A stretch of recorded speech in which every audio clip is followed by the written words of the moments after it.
Imagine being a child and having to watch others play without being able to join in the fun. Just having the places to go where a family can go together.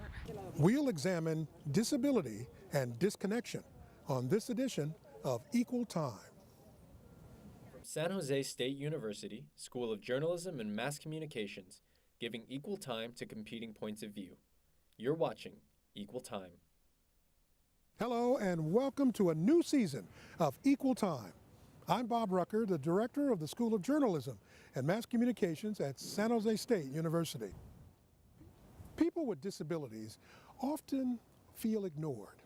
It can be uncomfortable and inconvenient for other people to try to relate to them. But a new ambitious project in San Jose is putting families with disabilities in the swing of things. Quinn Dang has our story. People with disabilities navigate through the world with challenges that many of us can only imagine. So do their families. Accessible equipment, what is that, or what do you mean? They might be in a wheelchair, but they might be a college student. They might be blind, or they might have autism, or it's so varied. So the individual experience with disability it's hard to compartmentalize. As we traverse the city terrain every day, there are obstacles that go, for the most part, overlooked. Some sidewalk curbs serve as barriers to people with certain disabilities. If you're walking down the street and you see construction workers ripping up a corner sidewalk, chances are they're installing one of these. This is a designed ramp approved by the ADA, or Americans with Disabilities Act, to improve mobility and make streets more accessible for people with disabilities. Every year, the San Jose City Council has a discussion regarding the placement of these ramps.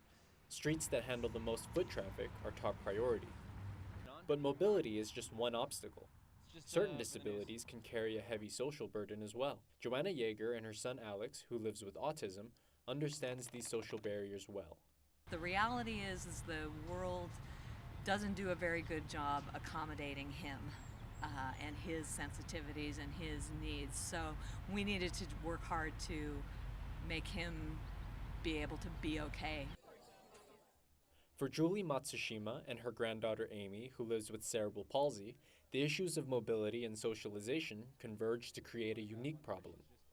Just having the places to go where a family can go together and be able to be together, play in a park and a playground. So Matsushima decided to get involved with the Parks Commission, and as a member of San Jose Rotary, she rallied widespread support for this. On a count of three? Oh, excuse me. One, two, Three. let's play!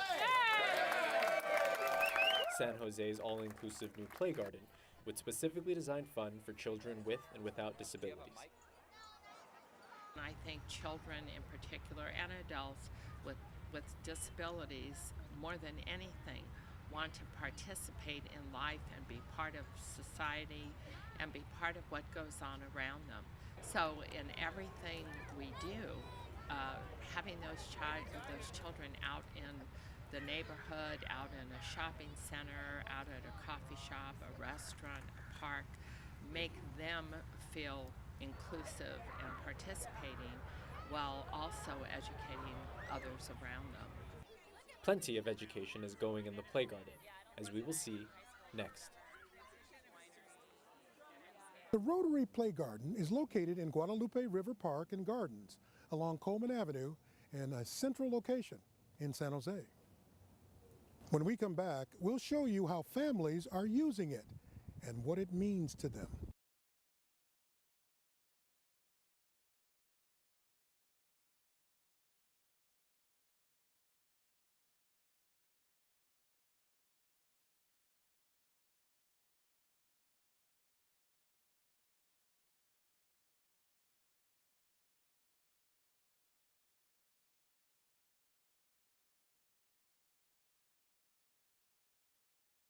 Welcome back. We've shown you how a San Jose grandmother has developed a way for all children to play together, regardless of their abilities. Quinn Dang continues our coverage with a look at how this idea of all access applies to all members of the family. 3-year process, $6 million, and the collective effort of dedicated people can yield some wonderful results. The Rotary Playgarden, unveiled in late February, is a public park that aims to break barriers. Grayson and Nolan, look at me. Grayson's there. Here at the Rotary Playgarden, accessibility is key. It's one of the few parks in San Jose where able-bodied and handicapped children can play side by side. You want to go in the middle? Amy and Chloe are identical twins, but Amy was born with cerebral palsy and had massive brain damage. It was less of an issue when they were younger, but the difference in their needs quickly became apparent. We would take them to the park when they were small. We could only put Chloe in the playground, and one of us had to sit outside on a bench with Amy because the tan bark and the equipment, nothing was accessible. The Playgarden is equipped with rubberized floors, accessible swings, and a jungle of other accessible playthings. For parents like Emily McQueen, the Playgarden serves as a unique place where she can interact with her children. We love coming to parks that are accessible because I can play with the kids and be free to go everywhere that they can go and keep them safe if they need to be and have fun with them. And honestly, the imaginative play can happen here because I can actually go to all the places they can go. She understands the issue of inaccessibility from first-hand experience. Parks can vary in levels of accessibility. The rubber surfacing is just the beginning of being able to get to everywhere in the park. So this place has like 100% rubber surfacing, and that is tricky because a lot of times parks have bark dust or tan bark, that'll make it tricky to get everywhere. But as much as the Playgarden means to Bay Area parents, it is a place of pure joy for children. It really means that Allie and I have a place to play together. Usually when we go to parks, we're not together. She's sitting on a bench with the parents, and I'm going and playing on the swings and all that because she can't. And it means a lot. It means that this is going to be her birthday party place where all of her schoolmates can come. And it won't just be schoolmates, but families and people who walk in as strangers but can leave the Rotary Playgarden as friends who understand that the community cares about them. The Rotary Playgarden is one way to bring joy to families with disabilities, but much more work needs to be done. We'll sit down with family members and an educator to discuss disability and disconnection when we come back.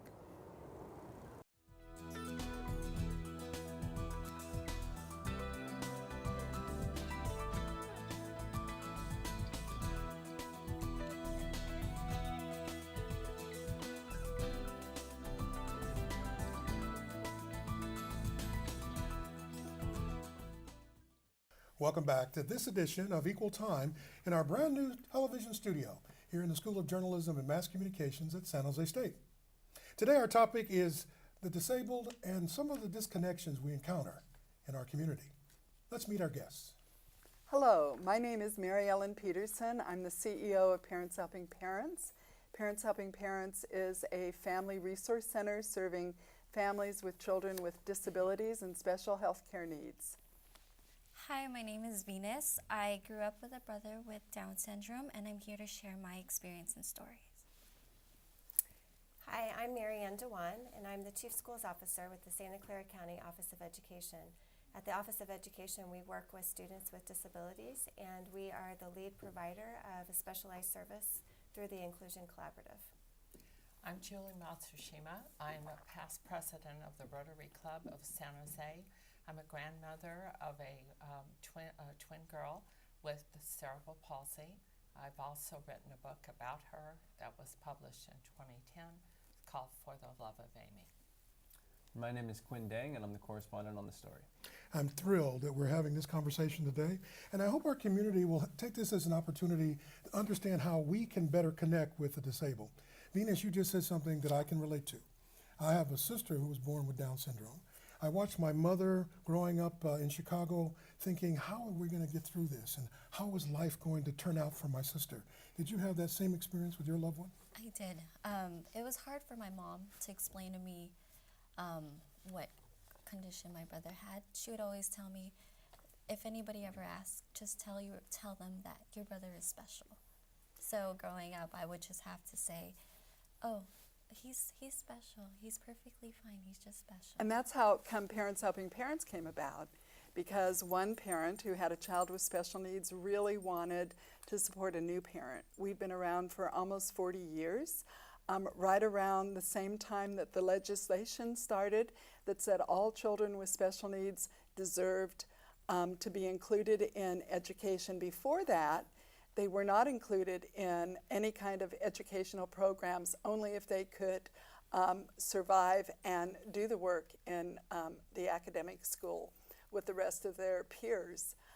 Now they have special education, and that has really been only in the last 40 years. So it's really civil rights for our individuals with special needs and disabilities. And you have a person in your family with cerebral palsy. How did that work for you? Well, it was very tragic in the beginning. Amy is an identical twin, and we were very excited about having twins in the family, but as you can well imagine, having one that was severely disabled really was shocking and disappointing, and in a way it almost required that you mourn the situation to move forward and not expect to have twin girls that you were going to take to do things together. So we had to accept the fact that each was different and each had different needs and move forward and embrace that reality. And one of the realities I know I faced was when I was a kid with my sister, going out in public and having people stare. And I know they didn't mean any harm by it, not at all, but it was uncomfortable for all of us. How do we better deal with that in today's world? I think it's important for families and communities to talk about the feelings, to talk about the situation. I think information really helps calm the community and helps others be more accepting of those around them. And I think when the community is also able to have areas, places to go where families can be together with non-disabled and disabled peers, then that also opens up the opportunity for more acceptance and more awareness.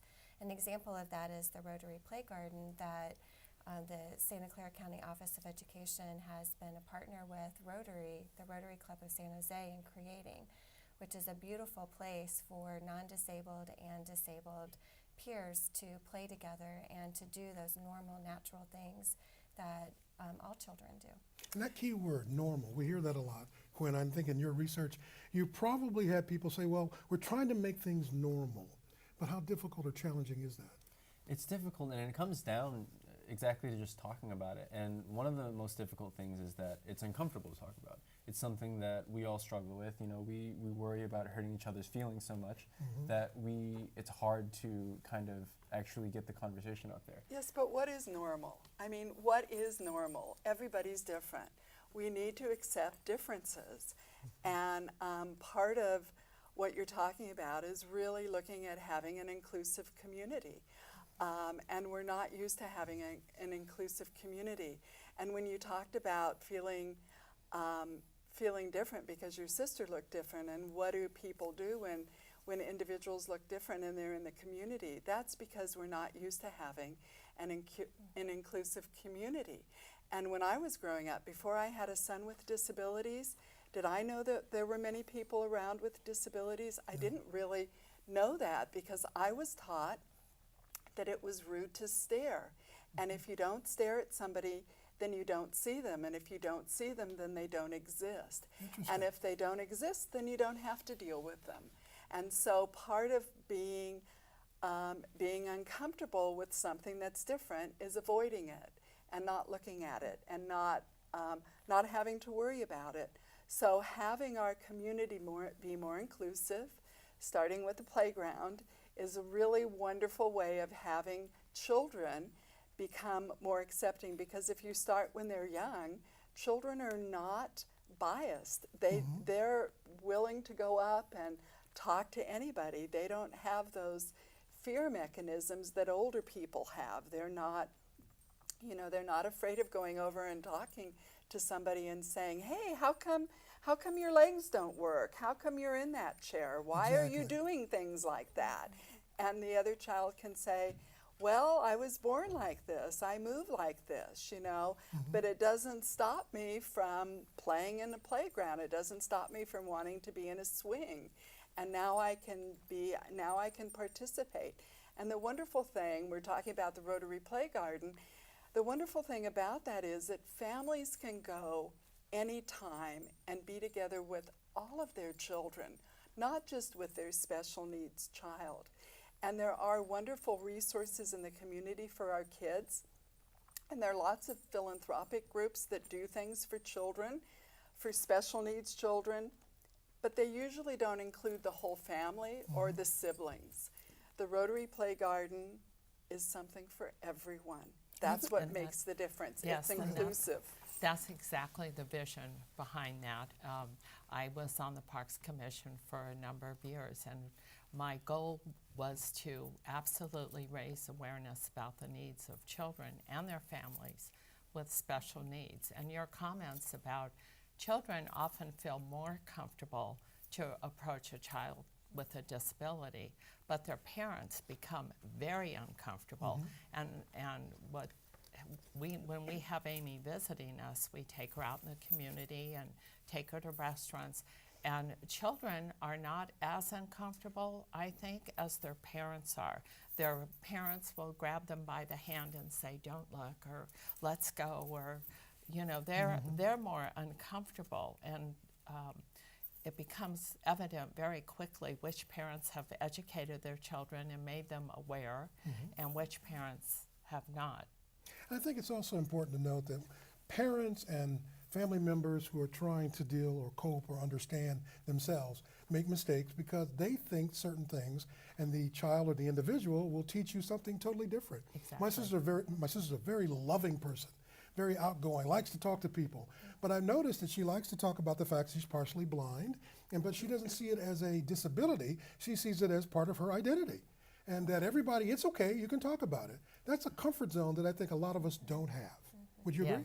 I would agree, and it makes me think about one of the important foundations of a truly inclusive community, and that's the language that we use and how we talk about each other and the language we use to refer to people. And one of the important things we talk about in the Inclusion Collaborative is person-first terminology, that it's the person first. So it's a child with a disability, not a disabled child.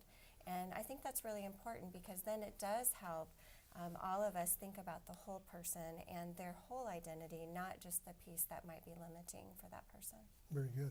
And go ahead, I know, Quinn, you've done a lot of research on this. What else have you learned? I was more focused on the societal aspect, and it's like there is a natural, we've noticed there's a natural reaction of fear when it comes to people who just don't really understand people with disabilities. So what do you guys think would be the most effective way to, I guess, dispatch with the situation, to educate? Because we wouldn't want people getting defensive.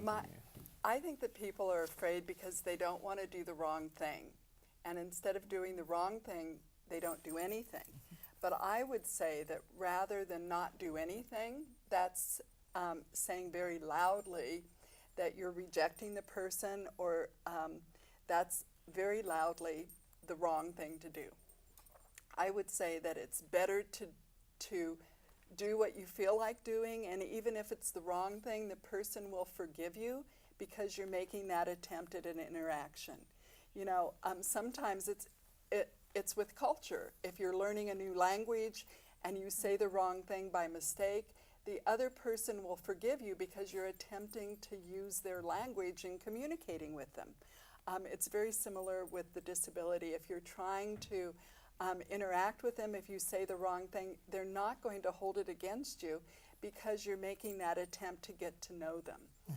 It's better than just shutting them out and not being involved with them at all. I can tell you a personal story.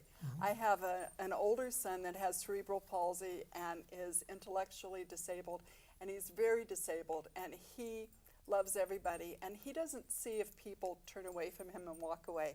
And then I have a younger son who is not disabled, and he got these colored lenses one time that were white, and he put them in his eye, and so he looked very disturbing. And we went to the movies, and he was wearing them, and I thought, how can he see the movie? because it must be like looking through fog, but he thought he looked cool. He was about 18 or 19.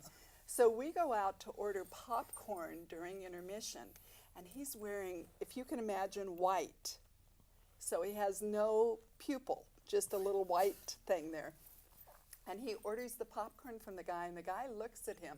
I'm standing right next to him, and he looks at him, and then he turns to me and he says, would he like butter on his popcorn? He wouldn't even Right, you didn't acknowledge him. He wouldn't even agnowledge him. And he's like taller than me and asking for popcorn, and he was paying for it. So he made him so uncomfortable that he didn't even acknowledge his presence standing right there. And I think that's what happens with individuals with special needs, that we don't want to acknowledge them because they make us uncomfortable. Exactly. I think, Venus, you can relate to that. I know I've had that experience in grocery stores or out in the park or just with my sister. And but I find that young kids will come right up to us and look, and then parents will grab the arm and say, "Don't stare, don't do that." And it's sometimes I think it's our opportunity to say it's okay. And my sister is okay, and she'd be happily to say hello to you. So yeah, I do think that's like the best thing to do if you do have a sibling who has a disability. It's good to just talk to them and start a conversation. It's actually it's better that way, because if you like what she was touching on, if you ignore the situation, it's kind of like you're ignoring the persons. And if you start a conversation with them, I mean, it's like you're accepting them and willing to learn more about them. Mm-hmm. There's a teaching function in all of this. I wanted to comment, excuse me, on Mary Ellen's situation about not talking directly to the child. We have this happen all the time with Amy. She's 17, so she's a young adult. We'll go into a restaurant, and they'll come around to take orders, and then they'll look at me and say, what would you like to drink, or what would you like to eat? And I always say, she'd like to order her own lunch. And sometimes Amy is very articulate, and sometimes she's not. It may depend on how she feels that day. But I let her say it 2 or 3 times if she needs to, until she can order for herself. And it's really out of respect and dignity, and it's educating other people that they should go up and speak to her. And then if she couldn't answer, then of course I would do it for her. But I think it's really important to educate others on an ongoing basis. I've done the same thing with my sister with Down syndrome, and sometimes I'm also amazed at the number of waiters and people in restaurants who are just understanding immediately and will try to engage you back and try to relax everyone and say it's okay to talk about it. One of the nice things about having a program like this, though, is we can talk about how people in the workplace can understand and accommodate this. If your employer is dealing with issues where a staff member or a person from your office has to go and take care of a need involving a disabled person, how to understand that, how to talk about it with the employee. What are your thoughts about that? I do think it's important to have the conversation, and it is a balancing act for a lot of families. There are many needs, and in some cases it's 24/7 care for a child with a disability. And so I think it's one of those things that takes a village. I think that if the employer has the ability to provide some accommodations and to offer some support, such as flexible hours or the ability to make up time if necessary, then those things should be offered. But I think the critical piece is that we're demonstrating the care and concern for the family and for the child, regardless of the situation. It could be a medical need, it could be a disability. There are all kinds of things that interfere in families' day-to-day work.